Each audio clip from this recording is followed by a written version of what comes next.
Hello, you've reached Dan's answering machine. He can't come to the TV right now. Bottom of the first, Glavine facing Thomas Howard. Glavine gets him with that off-speed stuff.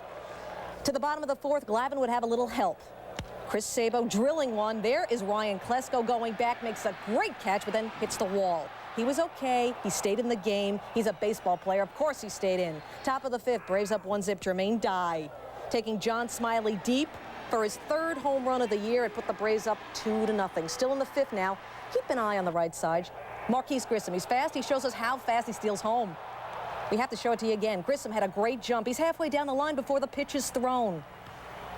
Braves win it 6-2. As for Tom Glavine, he goes 7 1/3. First 1-0 Phils. Joey Hamilton talking about blowing at any minute. The wild pitch. Mark Whitten scores from second. It's 3-0 Phillies. Eisenreich ahead of him. Still 3-0. Here's Whitten against Joey Hamilton, and he hit the ball real hard. 3-run ding-dong. Thank you, Harry. 6-0 Phils at this point. 6-5 Phils, though, in the top of the fifth, and the troubles are just beginning. Grace's elbow. No, Grace's shoulder. An inflamed shoulder. They'd take him out of the game at that point. More on that in a moment. In the interim, it was the Mark Whitten show. Listen to this. It's a broken bat home run. A broken bat home run. No, the ball is not juiced. No, never. No. 7-5 Phillies. 8-5 Phils, top 9. Ricky Bottalico, one of the more effective closers in the walked Ausmus. Walked Henderson, who walked 4 times on the day. The next batter, now remember, the Phillies, the Padres don't have a guy with 10 homers on this team. They only got 3 guys with even 5. It's deep to right field, and I don't think it's playable. 3-run ding-dong, Steve Finley to tie the game at 8. He leads them with 8 home runs. Bottom of the 12th, still tied first and second. Ricky Otero, the 3-foot, 7-inch center fielder, singles to right. In front of Gwynn and Kevin. More. 2 guys with, well, who may go at you if you are provoked, but except for an early brushback pitch of Loft in the first pitch of the game, nothing doing. It was things like doubles by Jim Thome, scoring Murray and Alomar, 4-0 innings. But with Matheny at third, Cirillo at second, Vina at first in a 4-2 game in the second. Hershiser's pitch is called. Phil Culbreth, it looked like a call strike through. He might have called it, said no. Grover looks on, and then Oro loses control. A walk here, and it's 4-3. Well, the inconsistency with both his fastball, particularly his breaking ball, has been the big problem for Oro there. I think he got frustrated with that second pitch and lost control there. He got frustrated again, balk, in comes the run. Cirillo scores, and we're tied at 4. Mike Hargrove about to talk about it. Now it's a 5-5 game in the top of the 6th with Thome at first base. Alvaro Espinosa. Back. I mean, when the number 9 hitter is going deep, I mean, this is the talent that the Indians have.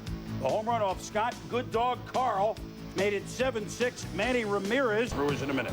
Game 1. Double dip at Comiskey. Isaac E and line drive. Curtis Pride coming on. Can't make the catch. Everybody is safe. The base is loaded in the bottom of the 5th inning. 2 batters later in a 1-1 game. Mark Lewis, slow roller. Travis Fryman, oh no! It stayed fair, and Guillen got the 3rd. Durham scored at Pseudo and White Sox. Bottom of the 8th, still a 2-1 game. Lyle Mouton off the youngster Justin Thompson, who pitched well. Home run is 3rd of the year for Mouton. And now with a 4-2 game in the top of the 9th, Roberto Hernandez having a big year. Gets Alan Trammell on a comebacker. 16 straight saves for Hernandez. Hey, 2 rookie pitchers pitched very well. James Baldwin, who in 8 innings gave up only 3 hits up. And in game number 2 in the bottom of the 5th inning, Chad Kruger. Down the left field line, Harold Growing Baines around to score. It's 5-2 Sox. 2 batters later with the bases loaded, Ozzie Guillen. Base hit to right. Melvin Nieves. Ventura scores. Kruger scores. 5-run 5th for the White Sox. Made it 7-2. And when you add it all up, not again. 13-5, the White Sox duel. Craig Biggio against Todd Aristotelmeyer. It's a pop-up. Alisea calls for it. Ray Langford says, no, it's my, I'll take it out of the way. Langford makes the catch. Strange day for Daryl Gomer Kyle. Bottom of the 2nd, hits Langford in the foot. Got a great curveball, but he does. But if he could command that curveball, he'd win 30 games every year. But as you can see, sometimes he doesn't have command of it. And then here he plunks Danny Schaefer. So he's the 15th major leaguer to hit 4 batters in one game.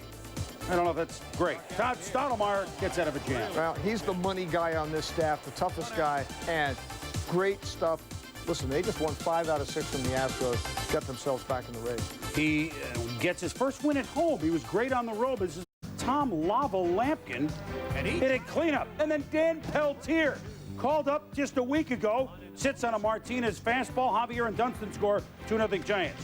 Oh, Henry off Mark Leiter, the only mistake Leiter made all day. And Sequit, his 21st, and here come the candy bars. His total career home runs going into this year were 21. Dan Peltier again. Daniel Boone Peltier. The greatest player out of the Northern League since Ray Ordonez. 4 RBIs, that's a career high for him. As the Giants go on to salvage the last Clark bar. We go from O. Henry's to Clark bars. 14 consecutive scoreless innings going in today. That's Piazza, Hollingsworth, Mondesi, Delino, to Coconut, to Shields, and Mike Blowers. 5 straight strikeouts for Mark Clark of the Mets against the Dodgers. Jeff Kent, he's been at several positions in the infield, but at third base here, boots it on the Juan Castro grounder. Scored an error. 3 batters later, it's Hollingsworth with a base hit to right, and Castro scores. Ishmael Valdez, not leaking oil today, strikes out Vizcaino, looking at the fastball. Valdez at 7 Ks. Bottom of the ninth, it's a 1-0 8. Todd We Are the Worrell strikes out Carl Everett. Valdez says yes, or C, or you know what I mean. And who knows what they're speaking in the Dodgers dugout, but the Dodgers win it by the count of 1-0. 2-1 Rockies lead in the bottom of the 8th, and Marvin Freeman pitched well, and then the bullpen comes in. Darren Holmes, first pitch to Al Martin. Back, gone. Oh, no relief. Pinch hit, solo home run, 1 pitch. We're tied at 2. Then Lance Redhouse Painter walks Dave Clark 5 with the bases loaded. He's glad all over because Garcia scores it 4-2. Sean Habian Corpus, mea culpa. The wild pitch to Jay Bell. Mike Kingery scores, and Don Baylor, was he chewing on a pen? Thinking, go Mako man, those guys watch baseball tonight, and we appreciate it. Jeff Conine the Barbarian, into the potted plants, gone. 2-0 Marlins against Amore Mako, Telemako Mako man. Dave Magadan loops one, Conine. Boy, he was a barbarian at the plate and left, and the Marlins going to beat the Cubs with a count of 3-2. Kevin Brown, he's on. Third base, Rafael Emerson, Lake, and Palmero. Oh, man, it just hung. And it's back, gone. Oh, what a lucky man he is. His 12th home run. Roberto, remember the Alomar, batting lefty against the lefty Abbott. He's done that. A 3-run shot, gone, 5-0 Baltimore. Top of the third, Abbott's out, and Cal Ripken against Shad Williams, who they got from, he was in Angels in the outfield. Now he's pitching in the infield. Not Mike Milken, no junk ball or a junk bondsman. Juan Gonzalez crushes it to left. His first homer since May the 3rd, but the second longest ever at Arlington Park. 5-3 Rangers. 9th inning, still 5-3. Jeff Russell pitching. Mike Henneman not in there. He blew the save Saturday, and Russell to Dave Hollins. Sets it back, gone! The Twins are doing it to the Rangers again. 3 batters later, Pat Mears. Bloops it to right. Scott Stahoviak scoring.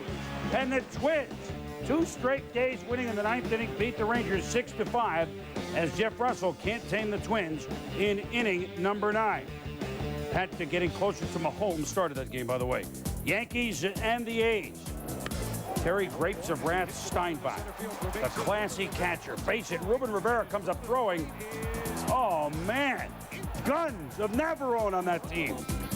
Still 2-0 in the top of the second. Gerald Williams, the liner to left. Allen Battle. Battle him of the Republic. Williams to second on the 2-base error, and then here come the Yankees. Gerald has been such a huge part of this team's survival of the last month. You saw him go down to second. Here, the ball gets away on ball 4 to Jeter. Now, Jeter gets picked off, gets in the rundown, but the Iceman scores. Call him the Iceman. Just tell us the Iceman cometh home. 5-3 Yanks, bottom of the 8th inning. Jose Herrera up the middle. Andy Fox makes the stop. 1-run scores. Torey Lovullo was hung up. Hits the old-fashioned West Coast pickle. And he's finally tagged out by Wade Boggs. And the Yankees hold on to, well, they don't hold on to win it. They win it 11-4. As Kenny Rogers knew when to hold him. Ups his mark to 4-1. Bernie Williams, homer number 8. Tino Martinez, homer number 8 for the Yankees. A 5-4 West Coast swing and off, and the Yankees go out on the West Coast, and you don't hear from them again. Joe Torre and company very happy in the plane ride home. Ball Sox and the Mariners. Top of the third, scoreless. Milt Tyler at first base. Wayne Hosey off of Bob Wolcott to right field. Jay Ferris Buhner. No Jay off. A catch against the wall. Tyler's still running. Oh, Milt. Eventually, you have to get back. Double play. Bottom of the fourth, still scoreless. Darren, no brag, just fact. Base hit to left, off Roger Clemens. Paul Beal Sorrento to the plate. Safe. Bottom of the seventh, 2-1 Mariners. Buhner. High fastball from the Rocket. He knew it. Buhner knew it. Home run number 20 for Buhner. And Clemens pitched gamely, 6 2/3, 11 hits. Only